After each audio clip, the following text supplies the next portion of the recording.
Hello les amis, j'espère que vous allez bien. Aujourd'hui, je vous retrouve dans une nouvelle vidéo. Cette fois-ci, on va parler marketing et les erreurs qu'on commet en tant que débutant dans notre carrière ou dans un projet, quoi ou qu'est-ce. Donc, la première erreur qu'on fait inconsciemment, c'est le fait de vouloir être présent partout. Dans n'importe quel réseau social, on trouve notre place dedans. Or que moi je trouve que c'est quelque chose à ne pas commettre. Il faut vraiment choisir le réseau social adéquat en fonction de sa cible, en fonction du produit, en fonction vraiment de la réponse à la problématique de votre audience.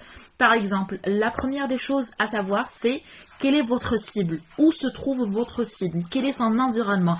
Est-ce qu'elle est active au niveau d'Instagram, Facebook, LinkedIn? Comme ça, vous pouvez vraiment préparer des choses qui sont adéquates à cette cible.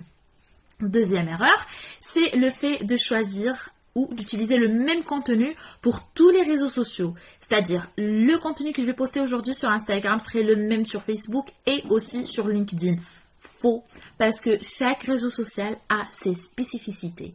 Ça, c'est le deuxième erreur. Troisième erreur, miser sur la quantité et non pas la qualité. Oui, c'est faux et c'est une énorme et grosse erreur. Pourquoi? Parce que quand on jette un coup d'œil sur votre profil, on voit vraiment que vous publiez beaucoup de choses et vous êtes régulier dans les posts et ce que vous faites. Mais quand on jette vraiment un coup d'œil un peu approfondi, on trouve que ce que vous proposez, c'est nul et ce que vous proposez vraiment ne reflète pas un contenu de qualité et ne reflète pas votre expertise.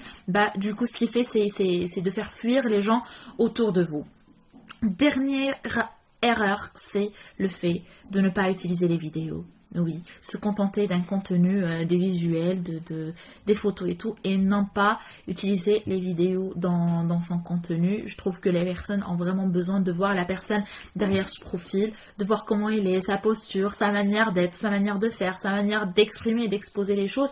Et du coup, je trouve qu'il faut aussi miser sur les vidéos que vous proposez sur votre feed, que ce soit Instagram, votre site internet et tout.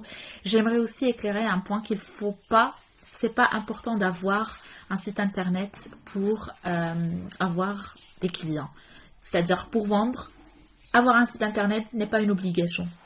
C'est vrai que un site internet vous permet d'avoir une visibilité chez certaines personnes qui n'utilisent pas les réseaux sociaux et qui sont très Google et recherche machin, mais je trouve aussi que vous pouvez vendre, vous pouvez avoir une audience un peu engagée sur Instagram, sur Facebook, sur les réseaux sociaux, c'est-à-dire ne vous cassez pas trop la tête du fait de ne pas avoir un site internet, ça ne vous permet pas vraiment de générer un chiffre d'affaires ou de gagner en trafic ou en taux de conversion. Voilà, c'est tout pour cette vidéo, j'espère qu'elle vous aura plu, je vous embrasse.